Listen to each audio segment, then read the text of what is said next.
Hello, everyone, and welcome back to Unfiltered Veterinary Discussions. My name is Kelly, and I'm being joined by Peter and David and Jenny today. You can certainly see all our bios at unfilteredvetdiscussions.com.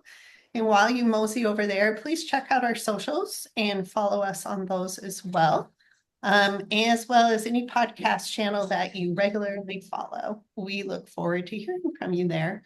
Today's topic is 2025's trends in practice ownership. There we go. Got it Nice out. job. Nice job. It was a little bumpy there, but we moved it on. Who would like to give us a synopsis of what that means? Well, Jenny, why don't you throw it out the way you presented it to us before we Yeah. got started? So my question was, I own we're private practice. My husband and I own the practice. And my question was, do these gentlemen in the room see a trend of more private practice ownership versus larger corporate ownership? And I'm just wondering that because I am seeing some trends in my area, which is a small rural. I mean, New Hampshire is not, we're not a big state. We're not a well-populated state, but I am starting to notice trends of either practices selling to associates, which we hadn't seen in a while, or veterinarians who had sold to corporate and bought it back because they were unhappy, or corporate practices that have not been able to fulfill the needs of their clients and are either selling or closing upright. So as two people who have, really are involved in this aspect of it, I want to know what you're seeing. David, you've got the data. I've got Yeah. the opinion. Why don't you go with the data, and then I have no shortage of opinions.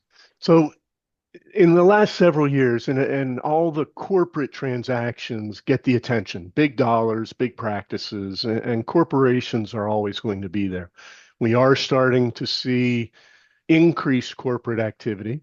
I don't think that, meaning that prices are going up. Again, it's not going to go back to where it was, the craziness, ludicrous pricing of 3 years ago. But the bigger practices where the owner wants to stay, they are going to go corporate. But what we're seeing, even though the corporate activity is there, the last several years, half of our transactions in my office and throughout Simmons, and in talking with competitors, at least the competitors that are true brokers are not just in it for the corporate transactions. Half of our transactions are still private. We have doctor to doctor transactions. It's a vibrant, healthy market for the future owners. There has been, when we think back 20 years ago, everything was about ownership. People wanted to be owners. And the last 10 years, kind of the pendulum of desire for future owners or the number of future owners kind of moved away from ownership. There were still future owners out there, and we still have healthy transactions. But the last couple of years, I'm starting to see that come back. I'm starting to see and talk with associates that are tired of working for someone else. They want the responsibility. They for the team, for the team family, for owning the business in the community, that passion, the number of future owners I'm seeing coming back. The limitations, though, less excitement in buying a one doctor practice, although that's a great opportunity. And the future owners that I run into won't move. The last practice I sold to a buyer that relocated, they moved from Colorado to northern Michigan, and that was several years ago. So they want to own, they can't find anything for sale. So we see startups, and that's a whole nother discussion in oversupply in some communities. But ownership itself is trending, and private practices, corporate's never going to get them all because there's too many. I want to do it my way. And I love seeing and talking with the future owners, and the VBMAs at all the universities are helping with that. And it's the numbers are, the transactions are there. So, numbers indicate that about 30% of the veterinary hospitals that are privately owned are owned by baby boomers, which makes them my age and older. And most of the average veterinary hospital in the United States is 2.2 doctors doing 1.2 million. Yeah. So you've got older individuals owning hobby practices. And those are not quite as attractive on one hand, and they're a huge opportunity on the other.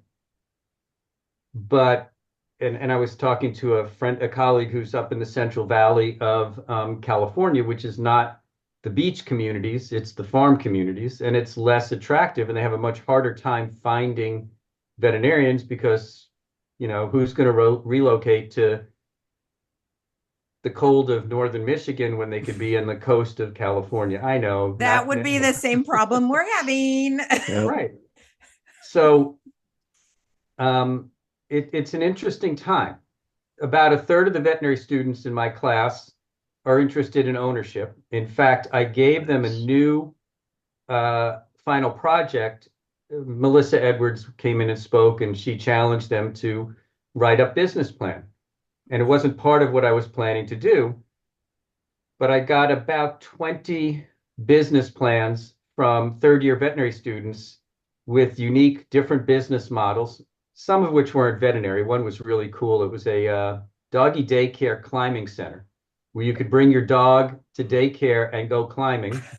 I thought that was great. The other one was a dog and coffee, paws and something. But so anyhow, the fact is that about 20% of the class even took the time to come up with entrepreneurial approaches. Gives me great hope for the future. And David, I think a lot of the startups, if they're smart, will put themselves within a mile or two radius of a national corporation. And many of them will be former employees of national corporations in states that do not have enforceable non-competes. So if I were to say anything right now, I would suggest that the future for independent hospital ownership, both general practice and specialty, is very exciting because you can build different models.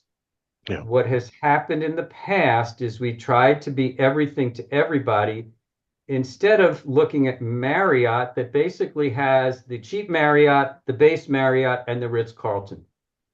And we tried to be everything to everybody, and not everybody wants to pay for 1,000 Egyptian fiber sheets that basically wrap you up at night. They just want a bed, a pillow, and some towels that'll actually dry them. So I think that the entrepreneurship, the MacGyvering of the veterinary profession will come from this next generation of thought leaders who want to build a lifestyle and a practice, have ownership, and take control.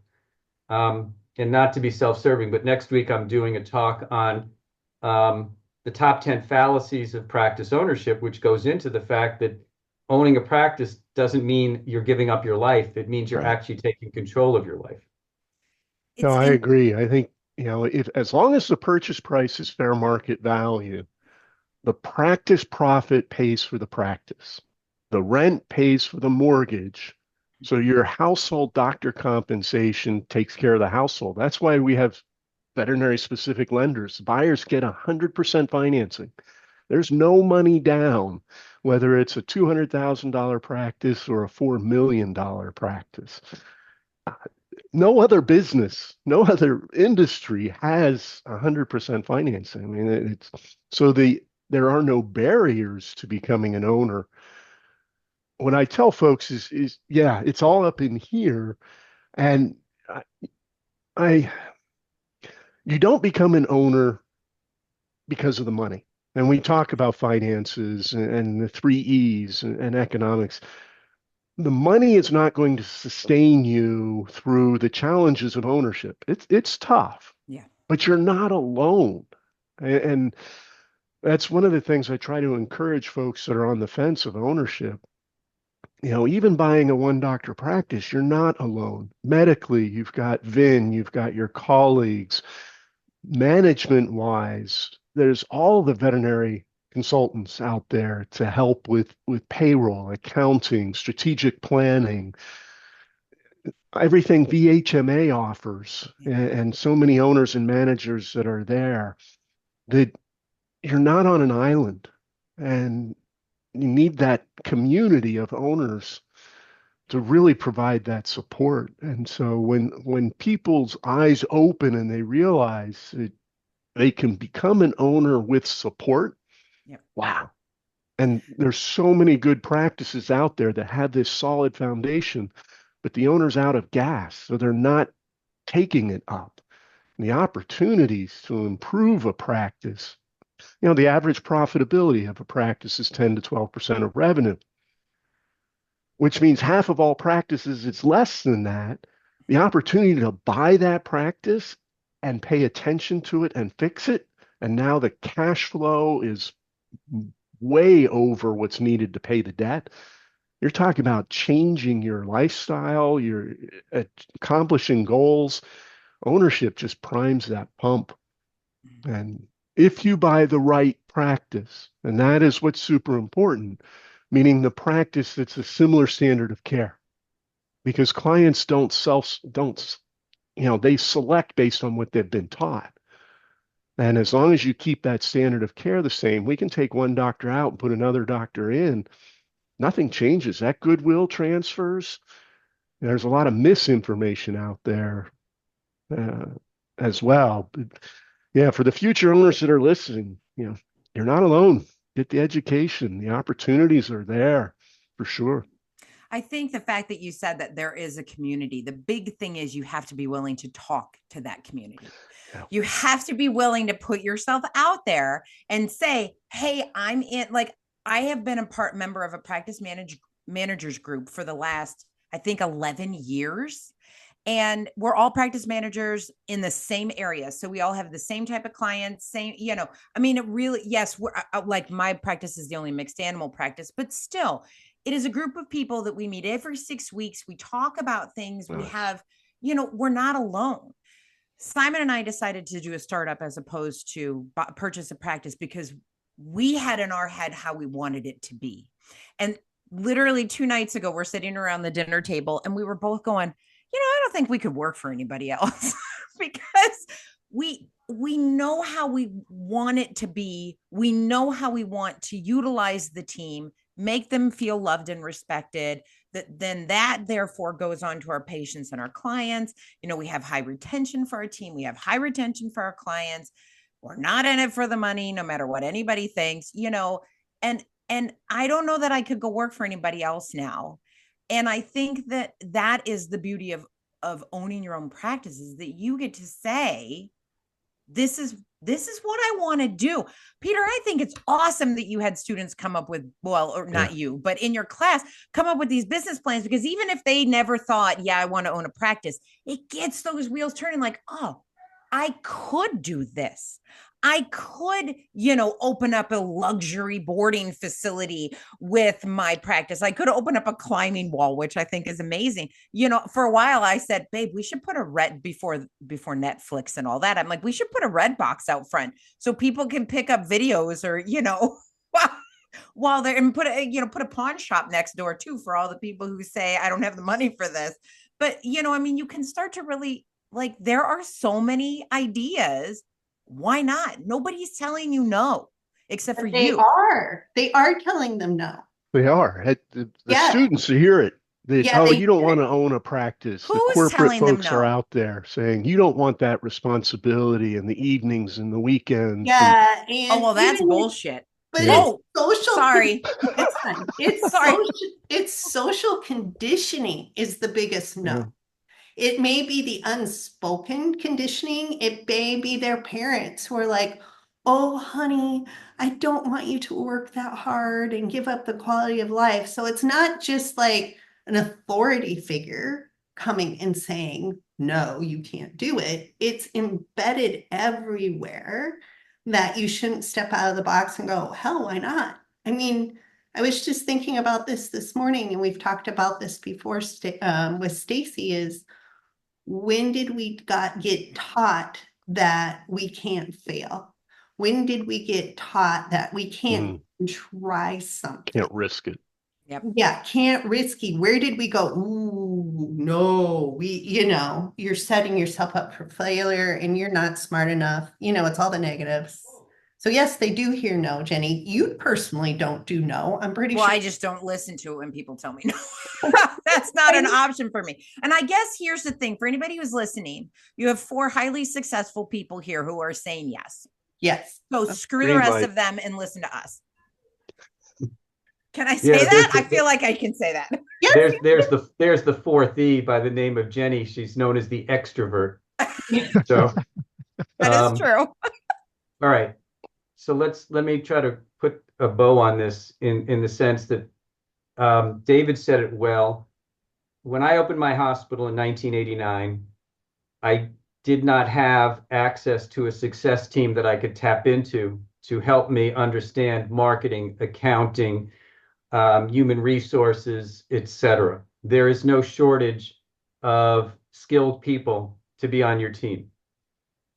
Back in the dark ages, we didn't consider hospital ownership by non-veterinarians, but now there are great technicians and managers that could become part of your equity ownership team from that standpoint. We have practices that are very affordable because the current owner owned a job. And if you take it over and make it into a business, you can make it successful from that standpoint. Ladies and gentlemen, if you're listening to this and you're in veterinary school or you're a young veterinarian, you wouldn't be where you were if you didn't take a risk, because going to veterinary school is a risk, because you could have become an R doctor, a real doctor, or a rectal doctor, whichever you want to call it. And people probably told you, why don't you become an RD instead of a DVM? They told me that. We took risks. The failure rate of veterinary practices is less than 1%. It's almost impossible to FUBAR a veterinary hospital. Yeah. So surround yourself with yes people, build a dream, go after it, and don't let the naysayers get in your ear. And if the naysayers don't have a DVM after their last name, they ain't done it. So they have no clue. Listen to the people who have the scars, the t-shirts, and the anal glands in their hair, and they will be the ones who will help you become successful. Well said. Amen. Well said. I know. I was thinking amen too. And that's a wrap. And that's a wrap. So thank you, Peter, for wrapping it up today with a nice big bow on that. We will say adieu to all of our listeners, and we look forward to connecting with you in the future at Unfiltered Vet Discussions. Until later.